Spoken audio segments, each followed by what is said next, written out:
Starting in 10 minutes' time, it's the Mystery Investigator Show. At the end of the car gallery, a bed of nails, water divining, a bit of magic, a bit of spoon bending. Learn some mysteries with the Mystery Investigator Show, starting in 10 minutes' time.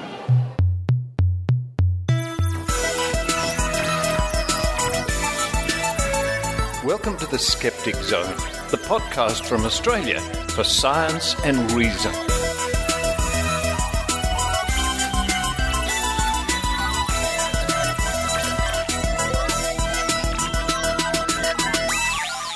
Hello and welcome to the Skeptic Zone, episode number 307 for the 6th of September. It's Father's Day, you goose. That's Maynard and Alabaster here with me, helping me, remembering the month it is, at the Powerhouse Museum where Maynard and I are in the middle of a run of the Mystery Investigators. We have. I had never done the show before Thursday night, and I've done 9 of them already. And twice we've found people that have found the water twice divining, Richard, in a row. That's true. Isn't that interesting? Because we do the water divining, we do better now, spoon bending, some optical illusions. But you and I have taken some time out here at the museum. We've run around, we've looked at exhibitions. And the other night we were here performing when they had their sex night. That's right. We were working blue here at the Powerhouse Museum. It was an adult show talking about reproduction. Dr. Carl was talking about his favourite organ, which you'll find out a bit later in the show. It was pretty spooky. It was very spooky, and it was at a distance and quite close up. Which means that this week we have 2 Maynard spooky actions at a distance. We kick off with the Powerhouse spooky actions. We have a break, which is our good friends at the Royal Institution of Australia with their Week in Science. Following that, it's Maynard's spooky action at a distance, part 2. Where am I this time, Richard? Maynard at the pub. Oh, that's right. I had a good chat to everybody at Skeptics at the pub. Now, everybody remember, it's the first Thursday of every month in Sydney. Put it in your calendar right now. First Thursday every month in Sydney. Get along, because we had some great chat about amphibians. I spoke to someone who was tripping balls because they accidentally ate part of a frog. You wouldn't want to miss it. But you also chat to pub goers, and Joe, you're there too. You have a chat to Maynard about why we still need skeptics, really. Yeah, why this skeptic carry-on still needed in the year 2014. Why we all can't just have a good lie down. On a bed of nails. On a bed of nails, with people watching. That's what we've been doing. Well, listen, the three of us, while we race outstairs, go to the cafe and have a nice, chocolate chip cookie. Does that sound all right, Joe? That sounds fine. Maynard? Look, I've lost all interest in this vitamin K. I'm going to find something else. Well, we did that. I hope you enjoy the Skeptic Zone.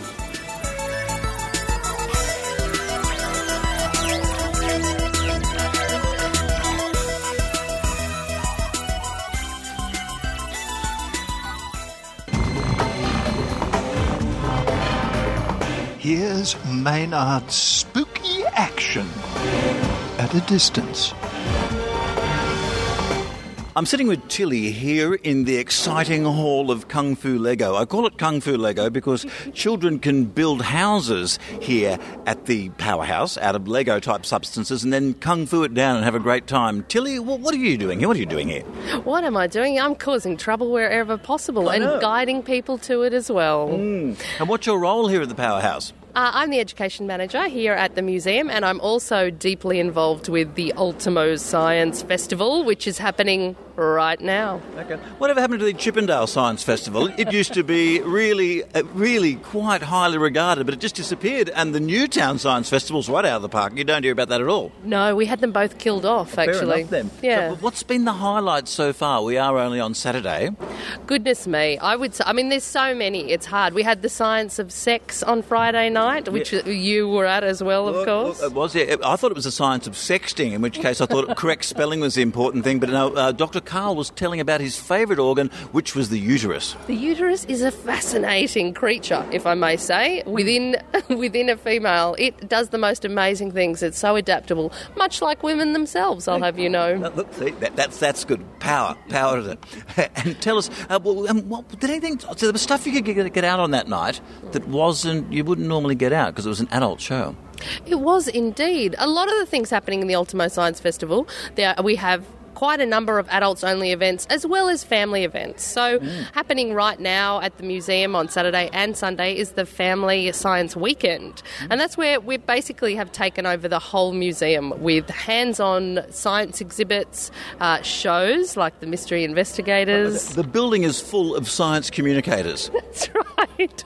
How many science communicators does it take to run a science festival? Turns out all of them in Sydney. They're all here. It's an excellent day. And people have been bringing their kids along, and look, people have been pointing, poking and making a lot of noise. That's right. Dressing up, photographing. But what's been the surprise hit? Oh, the Mystery Investigators, of course. I mean, not really a surprise, though, is it? Well, yeah, the bed of nails. So since I haven't done this show before with Richard, the bed of nails, and I've done 5 or 6 shows with Richard, and twice now someone has actually found the water in the water divining, and it should be 1 in 6, and it's been like 2 in 6. Can I say, I was brought up as a participant in the water divining, and what was a surprise to me was as I was standing ready to walk across, I was actually nervous. My mind went into, I hope I get this right. Am I going to get it right? I hope I find the water. So of course. At this stage, listener, you should Google the idiomotor effect. So I found that quite interesting of my own reaction. I didn't expect. Well, how much more have we got the festival on here? Are people too late to catch up on it? Are they going to be crying in their beer because they've missed this great science festival? Absolutely not. It doesn't end until Friday the 12th, this Friday, and there are things on every single day, during the day and the night. You can come in and have a curated tour here at the Powerhouse Museum of our new exhibition Interface. That's happening on Monday, Tuesday, Wednesday. And what's going on with Interface? Is it the changing face of computer fields? What is it? Yeah, it's looking at that interface between humans and our machines and looking at some of the iconic brands and the innovations that have happened over the last couple of 100 years. I think I saw an Apple Newton in that showcase. Is that right? Yeah. I had 2 of them. There you did. Yeah, you can come and take a trip down memory lane. Wow, that's great. And now what time are you open and when can people get here and how can they check it out online? It is from 10 a.m. until 5 p.m. The curated tour itself, I believe, is at noon, and people can check out everything that's happening at the festival at ultimosciencefestival.com. It's one place you won't get in too much trouble for asking questions. That's right. There are no dumb questions, only strange people. Filled with it. This place is filled with them.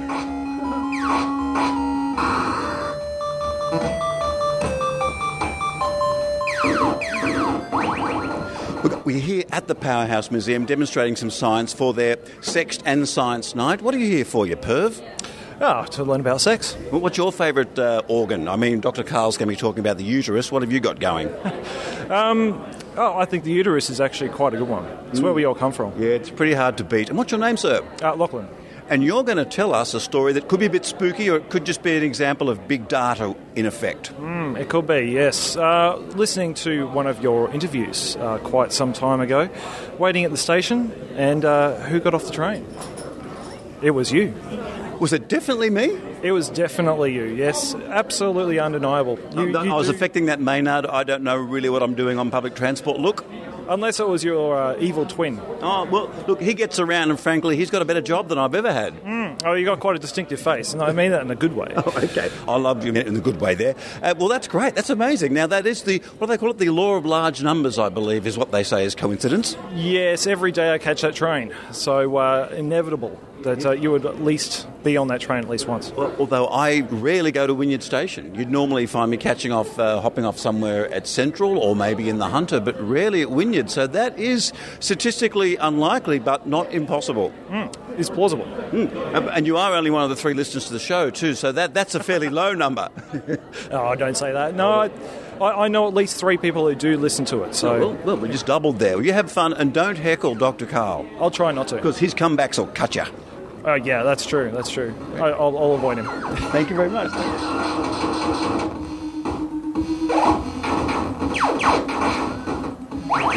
We're here at the Powerhouse Museum looking at the Russian spacesuit. It looks agricultural and very utilitarian. None of this fancy Nancy-pantsy NASA stuff for those guys. Maynard, I'm looking at this old Russian spacesuit. It's a real one.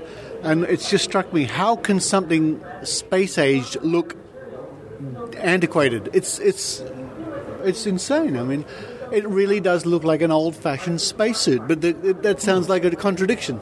Yeah, but it looks pretty rugged, but it looks rugged as they have to be. Yeah. You just always think of the spacesuit as being white and clean. But it probably stinks up a storm once you've been in one for a couple of hours, no doubt. Well, this one, it's discoloured somewhat. But yeah, there it is, a real Spushin. It's a real Spushin spacesuit. And it's smell-proof glass, because I reckon if you got close to that spacesuit, it would smell of vodka and prawns. And look at the comparison here. We've got a jumpsuit as worn by one of the astronauts on the space shuttle. Very clean. And a tracksuit pants is worn on the space shuttle too. So Space station casual wear. Yeah, I mean, none of this onesie nonsense if you're going to be flying around in space at tens of thousands of kilometres an hour. No, you have to look the part, don't you? That looks like something from Space 1999. It also looks like something you might have worn to a rave in 1999. We're in the part of the Powerhouse Museum where it's the idea is to show you how the disorientation of space can occur. Richard, how would you explain what we're looking at here? I can't see any of the children vomiting yet. Just wait, Maynard, they will. It's a tube. You're walking into a tube, and it's made out of perspex. And on the outside of the tube, there's a rotating room. So once you're in the tube, you're looking at the room rotating around you. You lose all sense of what's up and what's down, and you start to fall. People will start to lean and fall over. Shall we enter the... I think we should walk into it here. They've got a bit of an auditory commentary going in the background. So if you look down there, it looks like we're tilting this way. It does, doesn't it? It does, yeah. It's rather upsetting. It could lead to motion sickness. I think I know where they got... I think they got the ideas from this. I've been to some parties like this. Have you? Yeah. In fact, I think they got the idea from this from one of Frank Sinatra's 60s parties. So we stare at the end of the wall, keep staring, and what's happening? It's still and we're moving, right? But we're not. We're perfectly stationary. Oh. This is really trippy. I'm kind of enjoying this. Can you get one of these for home? Yeah, it's called a washing machine. Very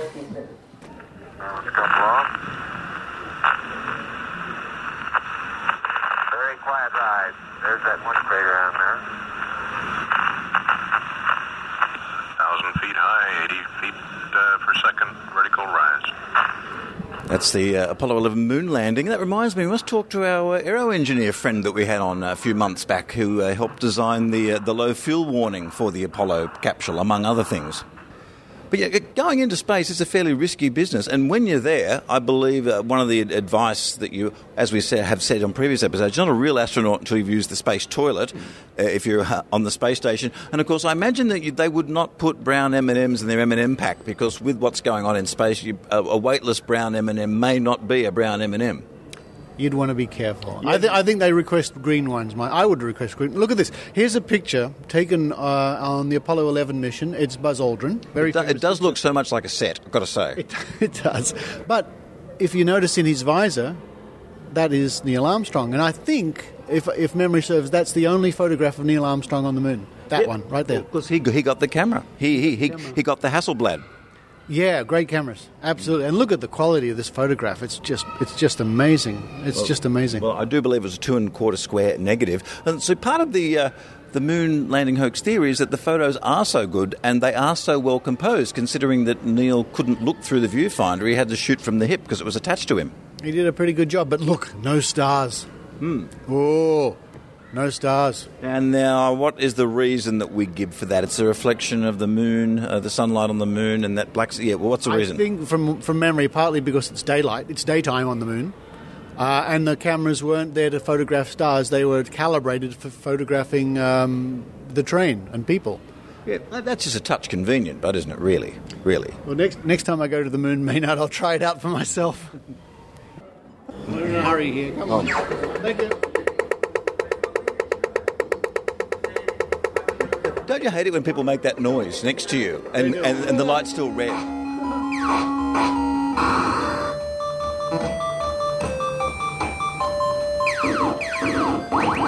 Well, look, it's a rare chance for the Powerhouse to work a bit blue tonight, isn't it?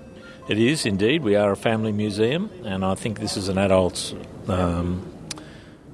evening, so it gives us a chance to bring out some of the things that we wouldn't necessarily talk about, or we don't have to spend so much time explaining them. And what's your name, sir? Matthew Connell. Well, And what's your position here? I'm a senior curator here at the museum. Wow. So all this stuff, would this be in the cupboard marked do not touch, beware of the coyote normally, would it? Well, actually everything's in a cupboard marked do not touch. That's right. And you've all got your gloves on. Well, let's start with this here. Yeah. Well, that's a pretty impressive display you've got here. What's this one down here? Now, this clearly doesn't work. This is a defective unit you've got here. There's a small human that's going to come out from what looks like between two legs here, and clearly this is not going to work. Is this a broken one that someone returned? This is a teaching. It's called a phantom, and it's an obstetric phantom, and it's to demonstrate how babies come from the uterus and out through the vaginal canal. And I know it looks a bit rudimentary, but that's what it's for, and they still have similar things today, although this one has a particular look to it. Does it get shown to anyone before they decide to have a child at all? Because it could be it could be an effective contraceptive device in some ways. That. No, it's you might want to show it to perhaps young teens that you think ought to consider the matter twice. It doesn't make childbirth look inviting. No, but it is instructional, and it offers the opportunity, I guess, to demonstrate different types of births, breech births, and the like. Oh. Okay. So there. What else have you got here that's pretty fascinating? I've seen the whole... Look, hang on, what's the Tom of Finland thing down the end thing? We've got the Canadian Mountie from Tom of Finland with the rather impressive cardboard penis. Well, I have to say, I don't know much about Tom of Finland. I'd probably have to hand over to my colleague, Glenys, who acquired Tom of Finland, and she can perhaps offer some explanation. Yeah, I'd just like to ask, Glenys, where did you get a life-size Canadian Mountie with a stiffy... Or not stiffy, because I believe you can put the stiffy away for the more child-friendly shows and the Mountie can just have his undies on. That's right. It's by Brendan Heath Kerr, who's a performance artist who used masking and character costumes to, I guess, provoke at the gay and lesbian Mardi Gras and gay events. I believe I spoke to him once when he was marching in the Mardi Gras with the all gingham outfit. Yep, that's right. We've got gingham woman in the collection as well. Wow. And I guess these things can't come out very often because it's a family-friendly museum. Yeah, we can adapt. We can adapt Tom to take his penis off. So, yeah, he's available for different situations. And what is that you've got next to it? It looks like a Madonna-type outfit. Is the way I can only describe it at the moment. What is that? That's a corset by Madame Lash. Oh, so okay. She's Sydney fetish royalty. Yep, that's right, and artist. And you can see she in the 70s and 80s she had a shop called Game Birds, and she designed and made fetish outfits, and they're hand painted with scenes from fetish comics. So on the corset is Sweet Gwendolyn, who was a comic by a guy called John Willie, and he did change his name to Willie. Okay, and you would. Gwendolyn's the blonde. She's always tied up, and U69's the maid who whips her. So that's the scene. See, I can see why this stuff doesn't normally come out. Now, tonight, because you've got members of the public here, what of everything on your bench has received the most interest? What have been people talking and asking you about the most? Box of bums. Gets a lot of... Back it up. The box of bums. Hang on, I better have a look at this, because I saw something look like chicken fillets here, and I wonder, okay. What are they, silicone bums or are they ceramic bums? Ceramic. They're ceramic bums by Australian ceramicist Susan Hatch. Okay. Are they modelled on someone? They look a little bit small. They do. They're men's bums, and you'll notice that they're multicultural bums. They are, true, yeah. And she was part of the... I feel like listening to some world music just by looking at them. She was part of the funk art movement, kind of taking the seriousness out of art and ceramics and being a bit more playful. Well, standing in front of a box of bums, I don't think I could be serious for very long at all. This is great. It's like something from Are You Being Served? You know, when they had the undies that went on the robot things that went back and forth, I'm sure I saw something like that on display. That's great. Is it hard to keep a straight face on a show like this? Or are you trying to be serious, curator when you're doing this kind of thing? I am, yeah. Here we have the box of bums for your perusal. That's right. We'll have a great night. Thank you.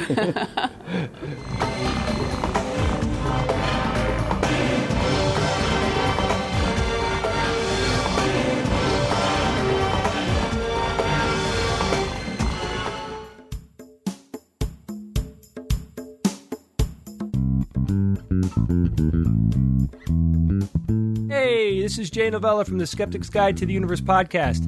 Did you know that there are thousands of skeptical reports, interviews, and investigations going back to 1981, free to download? Just visit www.skeptics.com.au. Click the publications link and enjoy almost every back issue of The Skeptic, the journal from Australian skeptics.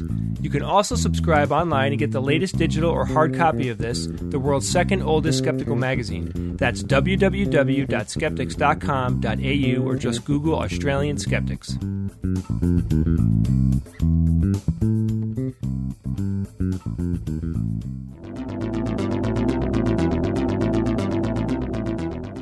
Welcome to A Week in Science from RiAus, bringing you the science you need to know.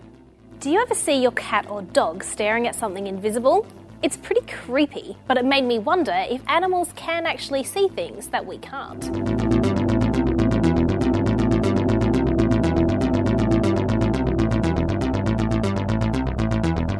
First, let's talk about how we see. Remember that the colour of light is determined by its wavelength. We have two types of receptor cells in our eyes to detect this light. Rod cells, which detect how bright the light is, and cone cells, which detect the colour of light by absorbing particular wavelengths. Human cone cells can detect red, green and blue wavelengths, and these can combine to give us any colour in the visible spectrum. But the visible spectrum only applies to humans. Very presumptuous. Many animals can see in wavelengths outside the visible spectrum. We're actually missing out. Our red light receptors evolved after primates diverged from other mammals, like cats and dogs, meaning that they can't see reds. But recent research is revealing that many of these mammals can see UV light instead, which is invisible to us and our primate relatives. Birds get even more again, with an additional cone cell receptor that allows them to see violet. Plus, lots and lots of birds see in UV too. Kestrels and hawks, for example, can detect where rodents have been because their urine trails reflect UV light. It's like a glowing map that shows their prey's location from huge distances.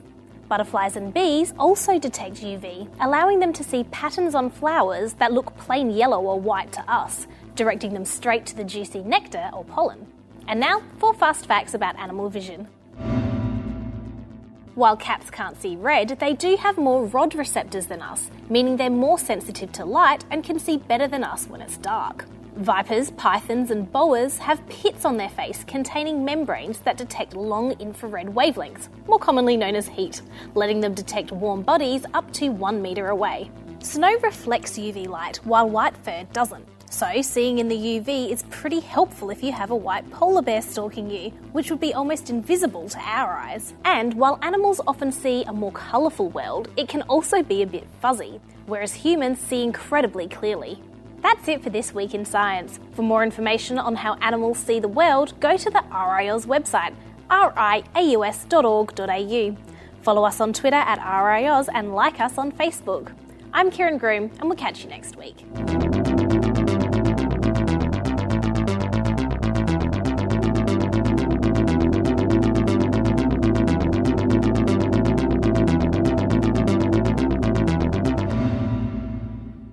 On maynard.com.au.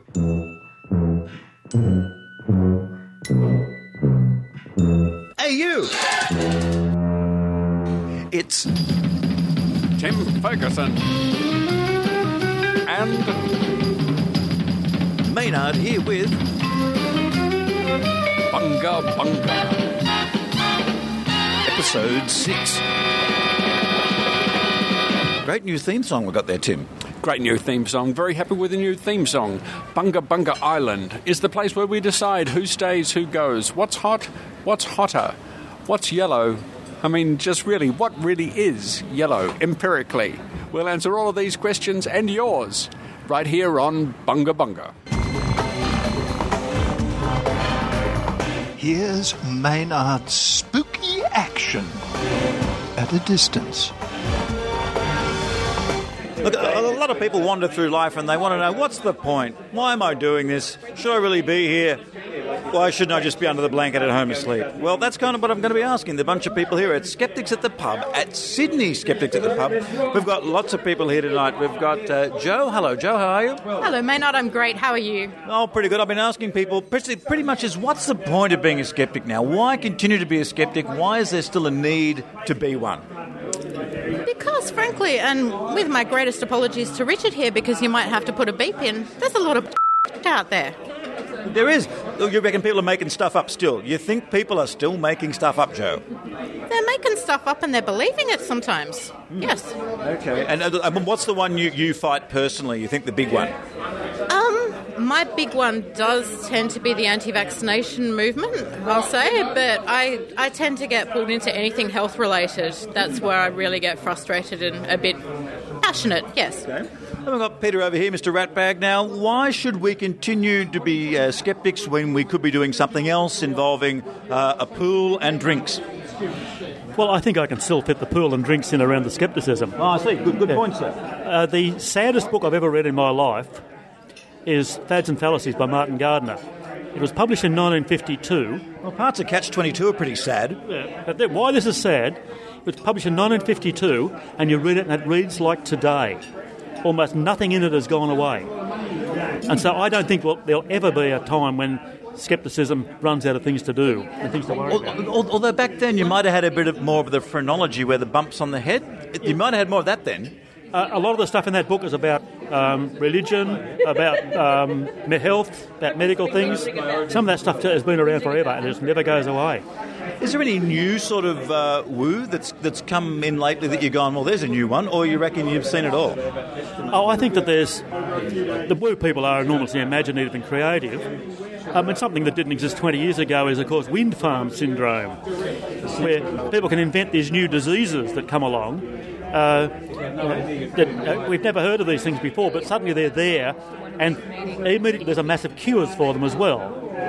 So, and of course there are also the things which, as well as there are hundreds of cures for things, there are also the things which are cures for everything. I'll just wander around the table here.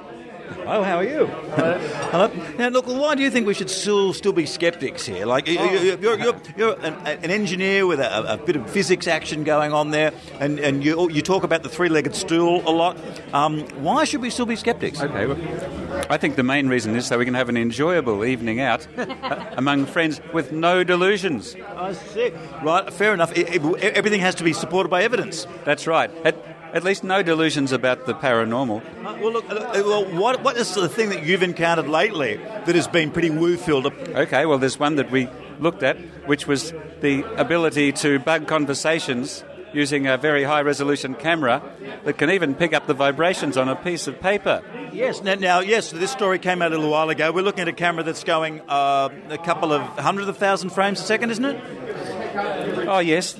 Oh, at least 20,000 frames a second if you want to capture all of the audio spectrum. But even 10,000 frames a second to get you good quality sound. And is this something that's actually doable? Well, unlike most things a skeptic hears about, yes. Right. It's been done by some university people, and the physics is all sound, and their tests look quite robust. Okay, cool. Thanks for that. Okay, you're welcome. Now you're over here in the corner, getting stuck into your pasta there, and we don't mean in a theological kind. We mean the kind you eat. Why should we still be skeptics? I guess I'm from Katoomba, and so my views are heavily influenced by where I live. Which means you get pretty cold at night. So does that mean you're more sceptical during the day, or what's that mean? Katoomba, the 2780 postcode that we live in, has one of the lowest vaccination rates in the country. Our vaccination rates are about 75 to 80%. So how do they stack up against the North Coast ones that are also known to be low? They're actually much better than the North Coast. We in Katoomba are actually much better than the North Coast. But compared to the rest of the country, it's woeful. And I believe we need about 95% vaccination rate for herd immunity. So my community is at risk. The children in my community and the elderly particularly are at risk. So you get out there in the street and go, hey, have you had the jab? Or have you had your kids had the jab? Have you gone locally? Have you tried it on with anybody? Look, I haven't. But what we need to do is to start a strategic campaign. We need to include the GPs. We need to have public forums. We need to do a Facebook campaign. But I have started expressing my views on Facebook, and I didn't used to do that. I used to keep that to myself because there was so much opposition in my own community. But I decided that children dying was probably more important than keeping friends. Well, keep fighting the woo. Thank you, we'll try. Now, who have we got here? Claire. Claire, now, why do you think we should be skeptics in 2014? What is the need for people to go around going, could you show us evidence? What is the need for that? Why do we need to bother people? Why do we need to annoy people like that? Because there's a lot of baloney that goes around. Baloney? Yes. Salami. Now, what's the carry-on that annoys you? Well, I'm a teacher, and my students always come up and go, do you believe in the Bible or in evolution?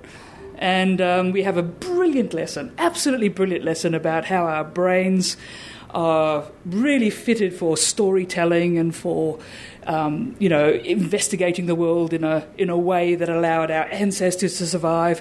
But that's not a modern city environment, and we have to be aware of how our brains work and aware of how our mind can play tricks on us sometimes, or can want to see something where there isn't something, or can want to have a particular experience.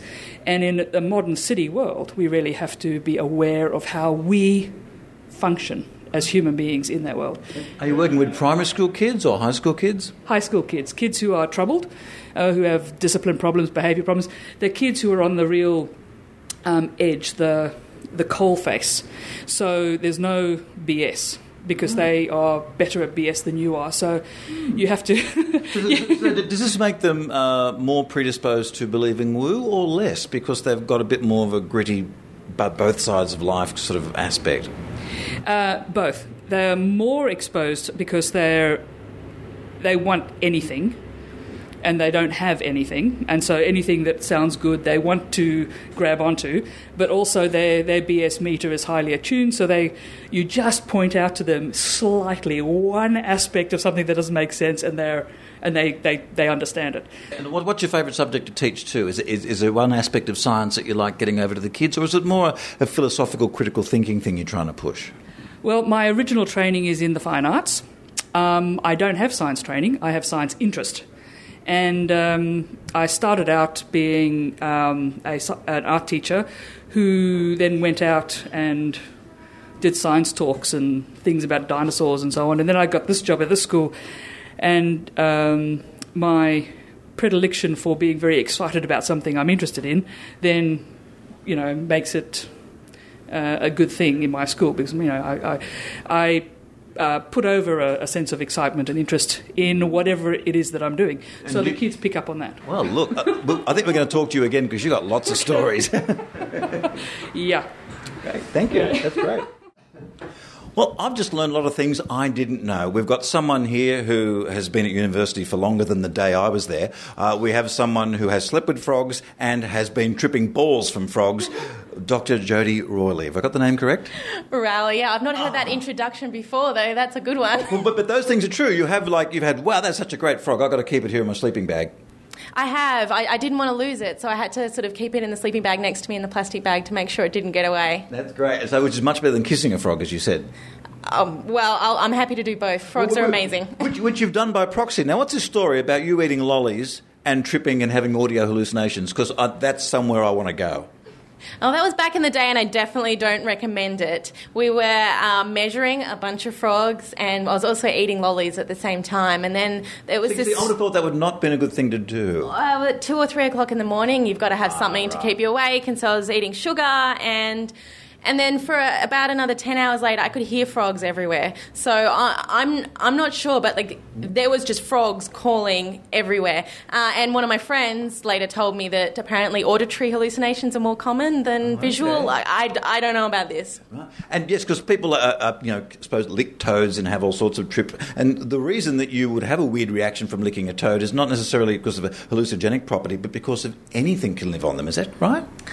I'd say it's much more likely to do with the things they're secreting from their skin. So frogs are basically agar plates, and they're these sort of wet things that hop around in the ground that should be infected by everything, but they have all these amazing chemicals, peptides, things on their skin to stop them from getting infected. So they have sunscreens, they have antibacterials, they have things that are being looked in for HIV, cancer research. they're amazing. And so some of these things may also have potentially hallucinogenic effects. Wow. Look, and Jodi, one thing that I wonder, what excited you about frogs? You've been to Vietnam, you've been to Asia, really interested in frog conservation and amphibian conservation. Why amphibians? I mean, the honey badger's pretty exciting. The honey badger is. Maybe if I got into the honey badger before the frogs, but I guess it was a combination of things. Eyeballs and toe pads, like frogs, amphibians, they're just amazing, first off. And secondly, they're in so much trouble. So they're these amazing creatures that basically can't do anyone harm. They don't bite, they don't do anything, and they're literally, becoming extinct in front of our eyes. So 1/3 of all amphibians certain of extinction. It's terrifying. And so I decided, I guess, to dedicate my life, my research, to try and promote their conservation, try and find as much information about them as possible, discover the amazing new species and just amazing species of amphibian out there, tell other people how awesome they are, and then try and work towards their conservation. Look, and Skeptic Zone listeners, she's not mucking about. How many species have you discovered personally? So far I've discovered and described 14 new species of frog, most of them from Vietnam, amongst them the vampire flying frog. Hey, and what did you do today, listener? Hey, no, hang on. Vampire flying frog, I'm thinking two things. Big teeth, blood-sucking, and just going like all hell through the air. Tone that down a little bit.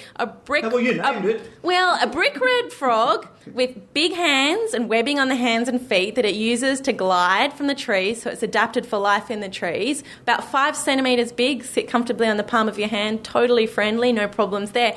But the tadpoles, which are found in really small holes in trees that are filled with water, have curved black fangs sticking out of their mouth. Okay, why? You said you sent the photos of these tadpoles to a tadpole expert, one of only 2 in the world, and he replied to you in all caps. Now, 76-year-old guys can do that just by leaning on the wrong key sometimes, but he was really excited. That's great. He was really excited, and together we published a paper that was the strangest tadpole in the world. Wow. So the reason, it's not for blood-sucking, which makes a much cooler story, I've got to admit, but it actually makes frogs way more friendly. So there's no food in the tree holes that the tadpoles live in. There's packed full of tadpoles, nothing to eat. The mother vampire flying frog comes back and feeds her babies unfertilised eggs. And they're really hard to get a hold of if you've got a silly little beak-like mouth that most tadpoles have. So the tadpoles have, over time, developed fangs to hook the egg and suck it down their big mouths. And so the mum's feeding her babies. Wow. Let's talk evolution here. This is where we get our chance to bag on Europe. Europe apparently has crap frogs. Southeast Asia is where it's at. Not so much Australia, but Southeast Asia just wipes the floor with European frogs because they're rubbish. I wouldn't go so far. But you inferred that in your lecture. You said European stuff's rubbish. I think you're putting words into my mouth. Okay. I did show you the frog from Europe that carries its eggs around on its back. Yeah, I thought ordinary. I booed that frog. Boo! The midwife frog. It's pretty cool. It's okay, but colour-wise... Actually, Central America is probably where the colour's at. I love Southeast Asian frogs, but Central America has these frogs that hop around during the day, poison dart frogs that are red and blue and green and stripy, and it's insane to me. So even without humans, why don't birds eat them? Because you can see them. Well, that's the point. The only ones that hop around in the day and are brightly coloured are because they're actually poisonous, so they don't birds care. Know that. They go, The frogs are advertising that they're poisonous by their bright colours. So they're like strutting around proud going, check me out. Definitely, but there are some frogs that see that, and then evolution happens, and they actually start to look like, and salamanders as well, they look like their poisonous counterparts. And the predators think, oh, look at you, you're brightly coloured as well, I won't eat you. But actually they're just mimicking the poisonous one and getting away with it without having to invest in all those chemicals in their skin. Wow, that's so cool. And so why are European frogs not as varied or as colourful, just because of the landscape? Often temperate areas, so the cooler, flatter areas in particular don't have as much diversity. The tropics is where amphibian diversity is generally at, and especially really topographically diverse areas, so really mountainous areas, like the areas in Vietnam that I work at, you get the amphibians that are just adapted to the cool, wet climates on the top of one mountain peak. So they're essentially on islands surrounded by habitat that they can't live in, and these are the ones that are also likely to be affected by climate change in a big way. And did Australia not get as great a range of frogs because the land bridge was cut before the frogs come across? Is that the reason why we haven't got the range? That's a lot to do with it, yeah. So salamanders originated and diversified in the north, and we didn't get them down. We did get one true frog, one European kind of frog, a ranid, that came down through a land bridge from Papua New Guinea. So we have one true frog in Australia, but the other frogs we got here a long time ago, and they adapted to amazing diversity, like seen nowhere else. Like tree frogs in Australia, the hylids, normally they're tree frogs. In Australia, they're tree frogs. They're frogs that bury underground for years. They're ground frogs. They've just adapted to everything. Look, I bet, let's give a shout out to the frogs of Ash Island near Newcastle. We've got the golden frog of Ash Island. Do you know that one at all? The green and golden bell frog? Yeah. That'd be it. I do. That's a rather famous frog in Australia, especially Sydney. Yeah. Now, is it very endangered, that one? It is endangered, and it's a funny frog because it actually should be a weed. It really likes like newly established places, polluted sort of ponds that are really ephemeral, really temporary, and it can move like 1 or 2 kilometres in a night. So by all accounts, you think this frog would be everywhere, but unfortunately, it's not. It's declined from at least 90% of the places it used to occur, and the famous place it was Homebush, and it loves the brick pit. It loves these really weird places that no other frogs would. But a problem is a lot of the frog places that we now build, a lot of the permanent water bodies, they don't like permanent water bodies. So actually when people build frog ponds in their backyard, they're building habitats for only certain kinds of frogs, like the striped marsh frog, or things like that. So we're actually not creating habitat for all of the frogs that do live in the area. Well, this is something you mentioned in your very interesting talk. You said that we seem to love certain, and we want to protect certain kinds of charismatic frog. Now, what would that be? Would that be ones that are only colourful or make a great noise? Is that why, as humans, we only like that kind of frog? Yeah, I think unusual, like the gastric brooding frog that had the babies in its stomach. That's pretty amazing. The beautiful things tend to get the awards. The little brown frogs, a lot of the things that I study are leaf litter frogs, and they're about 2 centimetres big. They're brown. They kind of all look the same, and they sound like insects. Most probably, we're not going to put a lot of money into the conservation of those frogs, as much as I might love them. But for amazing flying frogs, or beautiful tree frogs, salamanders, hopefully, we'd put the effort in for them at least, although often they're also under threat from the pet trade because they are so beautiful. Look, I'm a huge fan of the axolotl, the Mexican walking fish. Does it actually count, or because it's sort of in between, it's not a real amphibian? It is an amphibian. It's a salamander, but it's actually a pedomorphic salamander, which means it stays in its larval stage and still breeds. Like, it's the weirdest thing. It's basically a tadpole that breeds. But do you know what's interesting about that? As common as it is in the pet trade, it's actually almost extinct in its native habitat in Mexico. What, because people have lifted it from there, or the habitat's been stuffed up? It's basically in Mexico City, so the habitat is pretty much gone. And so what we have is this weird kind of captive animal that's, it's bred to be in captivity, but the actual native animal is in a heck of a lot of trouble. Yeah.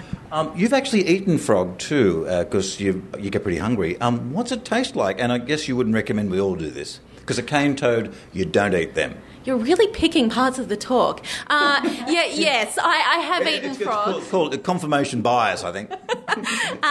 Yes, I have. I was a vegetarian when I first moved to Asia, and that didn't last too long out of almost starvation in the forest. I have eaten frog. It tastes like chicken.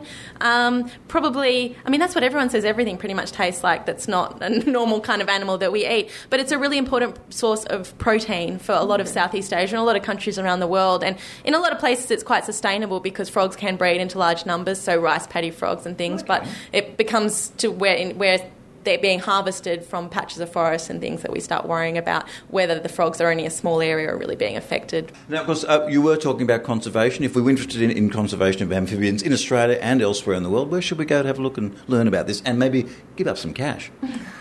Well, of course I'm biased. I would say the Australian Museum Research Institute. Okay. What's the web address for that? Oh, I've got a personal website address, but you can just Google amphibians in the Australian Museum, or you can Google me, Jodi Rowley, and you'll find my website, and you can see lots of cool photos of frogs. And where are you off to next?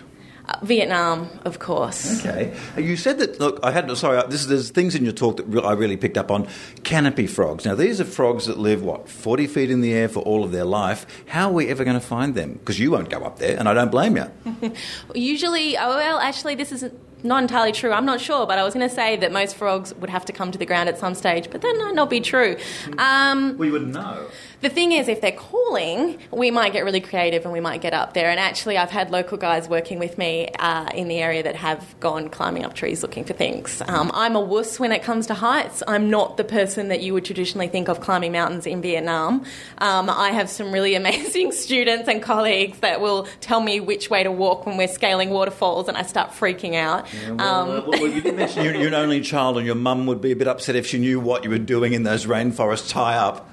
But she never said not to go, and that's why I named a frog after her. She did not want her only child moving to Cambodia and working for months in remote areas with, 14 guys in the forest. But she supported me. I did it, found frogs. And how proud was it? I've got it. My daughter named a frog after me. What's your son done? He's a lawyer. Yeah. Some people might take offence at having a frog named after them, but not my mum. She's got the Helen's flying frog in the back of a phone. We were in the local paper when it was described. That's the pinnacle of mumhood, right? Yeah, that's cool. So get a look at the museum and look, because you do have some wonderful photos of frogs. And what is the best looking frog? I know it's a tough question. You have to say your mum's frog, but I'd say some of the tiny little green frogs, which don't have common names. They're in the genus Grassixilus from Southeast Asia, which have transparent skin, turquoise bones, you had and one of green them. blood. They're amazing. And their blood's green because they have more copper than iron?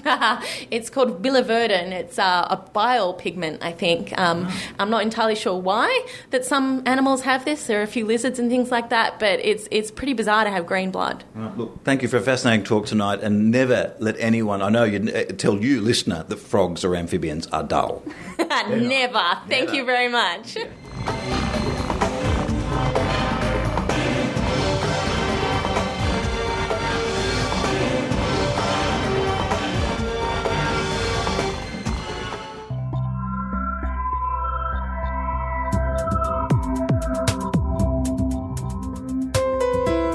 AstronomyCast takes a facts-based journey through the cosmos as it offers listeners weekly discussions on astronomical topics ranging from planets to cosmology. Hosted by Fraser Kane of Universe Today and myself, Dr. Pamela Gay of Southern Illinois University, Edwardsville, this show brings the questions of an avid astronomy lover directly to an astronomer. Together, Fraser and I explore what is known and being discovered about the universe around us.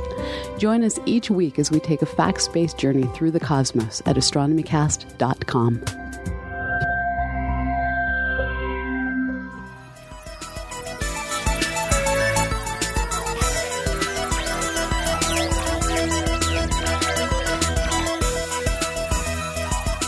Well, thank you for listening to the Skeptic Zone. That was a mixed bag of an episode, Maynard. Well, that's what we like. We like a variety. It's like the variety show. It's like a Morecambe and Wise comedy show with science. It's exactly like that. And for those of you under 30, Google Morecambe and Wise. And if you're really special, try Little and Large. They were another comic duo. I remember them. I remember those. Joe, thanks for being here to, watch Maynard and I make complete gooses or geese of ourselves during the Mystery Investigator show. What do you think of the Mystery Investigator show?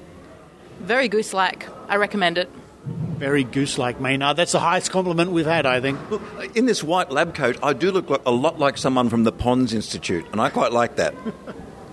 Well, thank you very much again for being here. It's a great time we've had at the Powerhouse Museum. Thank you to the Powerhouse Museum for having the Mystery Investigators. We've reached a lot of people, a lot of audience, a lot of kids, a lot of adults. We've had a really great time, water divining and all the rest of it. And I want to thank the Powerhouse Museum. I broke a few things while I was here, but they were very nice to me. That's good to hear. And until next week, this is Maynard, Joe and Richard signing off from Sydney, Australia. Hooroo, bye-bye. Bye. You've been listening to the Skeptic Zone.